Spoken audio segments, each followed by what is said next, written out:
मौसम हल्का हल्का सर्द हो रहा है, लेकिन इस बीच केंद्र सरकार ने केंद्रीय कर्मचारियों की जेब गर्म कर दी है। जी हां, बड़ी खबर आ रही है। चारों तरफ महंगाई महंगाई हो रहा था। इसी बीच केंद्र की मोदी सरकार ने केंद्रीय कर्मचारियों का महंगाई भत्ता 42% से बढ़ाकर 46% कर दिया है, यानी 4% की बढ़ोतरी हो गई है। पिछले काफी समय से केंद्रीय कर्मचारी महंगाई भत्ता बढ़ाने की मांग कर रहे थे, यानी दशहरा के पहले ही दशहरे का गिफ्ट केंद्र सरकार ने दे दिया है। इस फैसले से तकरीबन 47 लाख कर्मचारियों को सीधा फायदा मिल रहा है। केंद्र सरकार से जुड़े सूत्र बता रहे हैं कि केंद्रीय कर्मचारियों को जुलाई और अक्टूबर के बीच की अवधि के एरियर के साथ नवंबर महीने से बढ़ा हुआ वेतन मिलेगा, यानी दशहरा और दिवाली गार्डन गार्डन रहेगी। तो खास खबरों के लिए बने रहिए हमारे साथ, देखते रहिए पीआर इंडिया न्यूज। मोबाइल लेना है तो सोचिए मत, सीधे चले आइए Shri Balaji telecom, civil line चौराहा, कोयरी पोखरा के समीप, आजमगढ़। हम दे रहे हैं आपको मोबाइल पर फाइनेंस की सुविधा। आधार कार्ड लेकर आइए, बगैर पूरा पैसा दिए मोबाइल लेकर जाइए। तो सोचिए मत, संपर्क कीजिए 8400776054। आपके सपनों वाली मोबाइल का खास showroom Shri Balaji telecom, civil line चौराहा, आजमगढ़।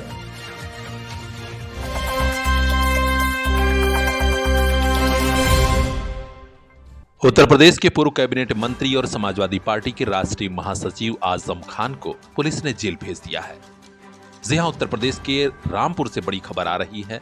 जानकारी मिल रही है कि आजम खान और उनकी पत्नी डॉक्टर तंजीम फातिमा, बेटे अब्दुल्ला आजम को कोर्ट ने सजा सुनाई है और इसी के बाद तीनों को जेल भेजा गया है। दरअसल अब्दुल्ला आजम के जन्मतिथि को लेकर कोर्ट में मुकदमा चल रहा था रामपुर की एमपी एमएलए कोर्ट में, और कोर्ट ने तीनों को 7 साल की सजा सुनाई है। सभी को जेल भेजा गया है। इसके बाद यूपी की सियासत एक बार फिर गरमाई है, क्योंकि समाजवादी पार्टी के दिग्गज नेता आजम खान ने कई बार बयान दिया था कि साजिश के तहत उन्हें फंसाया जा रहा है और जल्द ही हो सकता है इसका असर देखने को मिले। इसी बीच एमपी एमएलए कोर्ट ने आज सजा सुनाई है और तीनों को जेल भेजा जा रहा है। इस मामले में 2019 में भाजपा के नेता आकाश सक्सेना ने मुकदमा दर्ज कराया था। यूपी की सियासत गर्म है, क्योंकि आजम खान हाल ही में जेल से छूटे थे, फिर जेल जा रहे हैं। कोर्ट का आदेश है, लिहाजा पुलिस ने जेल भेजा है। अब देखना है कि आगे होता क्या है। हर अपडेट हम आप तक पहुंचाएंगे। खास खबरों के लिए बने रहिए हमारे साथ। यूपी हेड आनंद गुप्ता की यह खास रिपोर्ट, पीआर इंडिया न्यूज। बच्चों की तबीयत खराब हो तो माँ बाप को नींद नहीं आती। किस हॉस्पिटल जाएं, किस डॉक्टर को दिखाएं? शुक्र है अपने आजमगढ़ में बचपन चाइल्ड केयर सेंटर है, जहां बच्चों की सभी बीमारियों के इलाज की अत्याधुनिक सुविधा। यहीं पर मिलेंगे पूर्वांचल के मशहूर child specialist doctor Pankaj Yadav, जिन्होंने गंभीर रूप से बीमार कई बच्चों को दिया नया जीवन। जानी मानी गायनोकोलॉजिस्ट डॉक्टर रिचा पल्लवी द्वारा स्त्री एवं प्रसूति रोग का इलाज भी यहीं पर। तो अब निश्चिंत हो जाइए, बेबी और ममा दोनों का केयर बचपन child care, Kartalpur bypass road, Azamgarh.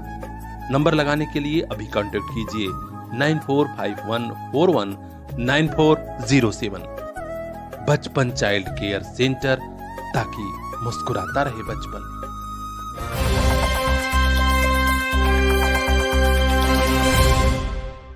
मौसम में हल्की सी सर्दी शुरू हुई है और इसी के साथ शुरू हो गया है नए भेली और गुड़ का सीजन। सेहतमंद, स्वाद से भरपूर, यानी वो भेली जिसे आप ढूंढते हैं। पूर्वांचल के जिलों में नई भेली की धूम मची है। आजमगढ़ में संदीप सोनकर और उनकी टीम नई भेली लेकर आ चुकी है। हर साल की तरह यह टीम सिधारी, रोडवेज, सिविल लाइन समेत हर जगह घूमकर भेली बेचती है। संदीप सोनकर ने बताया कि नए सीजन में इसकी डिमांड बढ़ जाती है, क्योंकि अब लोग सेहत के प्रति जागरूक हुए हैं, लिहाजा चीनी का सेवन कम कर रहे हैं, गुड़ और भेली खोज रहे हैं। तो गुड़ और भेली खाने से न सिर्फ शरीर स्वस्थ रहता है, बल्कि शुगर का डर भी भाग जाता है। तो नए सीजन में आप भी भेली का सेवन बढ़ाइए, मुस्कुराते रहिए, देखते रहिए पीआर इंडिया न्यूज।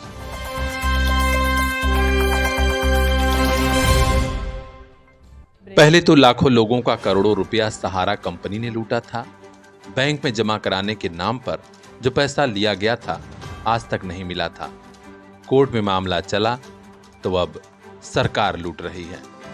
जी हां, चौंकाने वाली खबर आ रही है। हाल ही में कोर्ट के आदेश पर बड़ी तादाद में लोगों को गांव-गांव, शहर-शहर से तहसीलों में फॉर्म भरवाया गया, जन सूचना केंद्रों से भरवाया गया और कहा गया कि आप फॉर्म भरिए, एप्लीकेशन पर कार्रवाई होगी और पैसा 40 दिन में मिल जाएगा। लोगों ने 200-400 रुपया और लगाया। गांव में जिनका घर था वे शहर आए, किसी तरह हजारों रुपया खर्च करके एप्लीकेशन भरवाया। लेकिन अब लोगों के पास एक कागज आ रहा है, कहा जा रहा है कि आपने मानक पूरा नहीं किया है, जानकारी सही नहीं दी है और जाने क्या क्या। हजार लोगों के पास ये लेटर पहुंच चुका है। लोग परेशान हैं कि हमें फिर क्यों लूटा जा रहा है। वो आस, वो उम्मीद धूमिल होने लगी है जिसमें कहा जा रहा था कि सहारा का पैसा मिलने वाला है। यानी अब ऐसे लोग जिन्होंने सहारा में पैसा जमा किया था अभी भी बेसहारा ही रहेंगे। इतनी बड़ी लूट और उसके बाद फिर लोगों को लूटा जाना हर तरफ चर्चा का विषय बना हुआ है। सहारा बैंक में पैसा जमा करने वाले राम दुलारे गौड़ बताते हैं कि हमने भी फॉर्म भरा था, लेकिन लेटर आया है, तमाम कमियां दिखा दी गई हैं। और इतना ही नहीं, हम जिस जन सेवा केंद्र से भरे थे फॉर्म, वहां तकरीबन 200 लोगों ने भरा था, सभी के पास वही लेटर आया है। यानी रटा रटाया जवाब तैयार किया गया है और लोगों के पास भेजा जा रहा है। तो आखिर सवाल तो उठेगा, जवाब सरकार में बैठे लोगों को देना होगा। देखना है कि उनकी आंख कब खुलती है, उन्हें तरस कब आता है सहारा में पैसा जमा करने वालों का। हर अपडेट हम आप तक पहुंचाएंगे। बने रहिए खास खबरों के लिए हमारे साथ, देखते रहिए PR इंडिया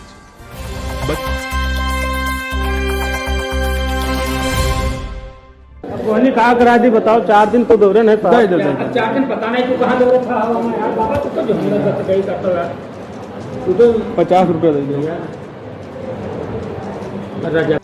मैं लेखपाल हूं। कोई भी काम करता हूं या करूंगा तो उसके एवज में रिश्वत जरूर लूंगा। काम कराना है तो तुम्हें रिश्वत देनी पड़ेगी, ज्यादा नहीं तो कम ही सही, और कम ही सही 50 रुपया ही दे दो, बोहनी कराना जरूरी है। जी हां, ये वायरल वीडियो जरा देखिए, यूपी से आ रहा है, जहां गोंडा जनपद में लेखपाल कह रहा है कि नहीं, पैसा तो देना पड़ेगा। घूसखोरी की धुन इस कदर सवार है कि कोर्ट में बयान के लिए भी रिश्वत मांग रहा है। लेखपाल का नाम गोविंद शरण बताया जा रहा है और अपने शरण में आने वाले हर काश्तकार से रिश्वत लेना इसका प्रमुख धर्म है। अब बखेड़ा खड़ा हुआ है जब से वीडियो वायरल हुआ है। गोंडा की सदर तहसील का ये वीडियो है। हालांकि अभी लेखपाल गोविंद शरण पर कार्रवाई नहीं हो पाई है।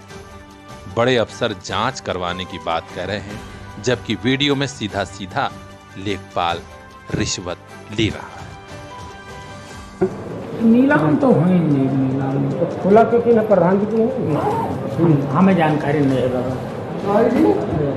चलो छोड़ो वो सब, चलो यार कोहनी कहा करा दी, बताओ 4 दिन तो दौरे नहीं 4 दिन पता नहीं तू कहाँ दौरे था यार बाबा, तू तो जो हमने गई करता है, तू तो 50 रुपये दे दिया। राजा बनाए थे राजा बनाए दिया, क्या 50 रुपया कुछ हो गए ना, यही ना दे जाता है, ठीक है तो नहीं देते। 50 रुपया जी के पास नहीं है, अरे ना हो तो 50 दे दी 50। हम आपको बता दें कि हाल ही में देवरिया कांड हुआ था, जमीन विवाद ही सामने आया था। इसके अलावा यूपी के कई जिलों में जमीन विवाद के हजार मामले पड़े हैं। इन्हीं लेखपालों के चलते मर्डर भी हो रहे हैं, क्योंकि बिना रिश्वत के, बिना घूस के कोई काम हो नहीं रहा है।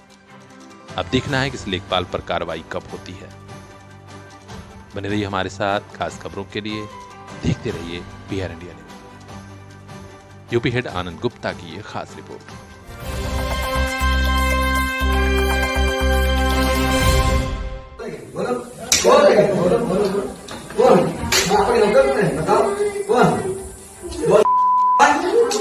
तुमने क्या कहा था?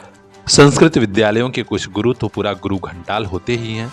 और कुछ तो इतने बेरहम कि बच्चों को बड़ी बेदर्दी से पीटते भी हैं। एक वीडियो सोशल मीडिया पर वायरल हुआ है जो संस्कृत विद्यालय सिधौली का बताया जा रहा है। सीतापुर के इस संस्कृत विद्यालय में सतीश आचार्य का वीडियो वायरल हो रहा है जो एक छात्र को गजब अंदाज में पीट रहे हैं, गाली दे रहे हैं। कहीं से नहीं लग रहा है कि सतीश आचार्य शिक्षक हैं, गुरु हैं। आसपास के इलाकों में लोग बता रहे हैं कि बेहद बेरहम टाइप का गुरु है और इस पर सख्त कार्रवाई होनी चाहिए।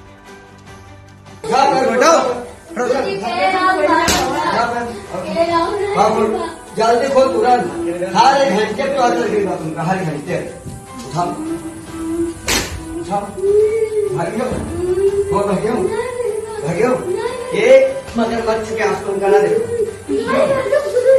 मगरमच्छ का आंसू ना देखो, तुम भागियो हम इनके चक्कर 3 बार हम लोग रात दौड़ मेरे बाप के नौकर लगे हैं। सिधौली के मास्टर बाग से सीता रसोई होते हुए 2 किलोमीटर के आगे ही एक गांव है छगान। वहीं पर संस्कृत आवासीय गुरुकुल है जहां पर यह बच्चों की तोड़ाई वाला काम चलता है। इस विद्यालय को बंद करने की मांग की गई है। हालांकि शिक्षा विभाग के अफसर अभी सो रहे हैं, जागते कब हैं ये देखने वाली बात है।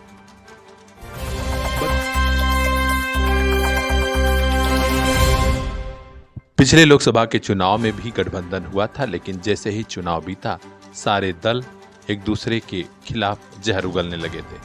लेकिन इस बार थोड़ी संजीदगी दिखाकर फिर से सत्ताधारी दल भाजपा के खिलाफ गठबंधन बना इंडिया वाला। लेकिन फिर खबर आ रही है कि समाजवादी पार्टी और कांग्रेस में तकरार बढ़ रही है। मध्य प्रदेश के विधानसभा चुनाव में समाजवादी पार्टी ने 7 सीटों पर अपने प्रत्याशी खड़े कर दिए, तो उधर कांग्रेस पार्टी को यह बुरा लगा। इस बीच खबर आ रही है कि उत्तर प्रदेश में समाजवादी पार्टी के कुछ नेता, खासकर बड़े नेता, कांग्रेस में शामिल हो रहे हैं। अब फिर रार और तकरार बढ़नी तय है, क्योंकि सपा के पूर्व विधायक गयादीन अनुरागी, पूर्व विधायक गजराज सिंह अपने समर्थकों के साथ राजधानी लखनऊ पहुंचे हैं और माना जा रहा है कि अब ये कांग्रेस पार्टी में रहेंगे। इतना ही नहीं, कई जिला पंचायत सदस्य, ब्लॉक प्रमुख और उनके समर्थक भी कांग्रेस की सदस्यता लेंगे। यानी अब लोकसभा चुनाव में बवाल बढ़ना तय है, क्योंकि सभी पार्टियां अपने अपने हिसाब से अपना नफा नुकसान तौल रही हैं। देखना है कि आगे आगे होता क्या है। खास खबरों के लिए बने रहिए हमारे साथ, देखते रहिए PR इंडिया न्यूज।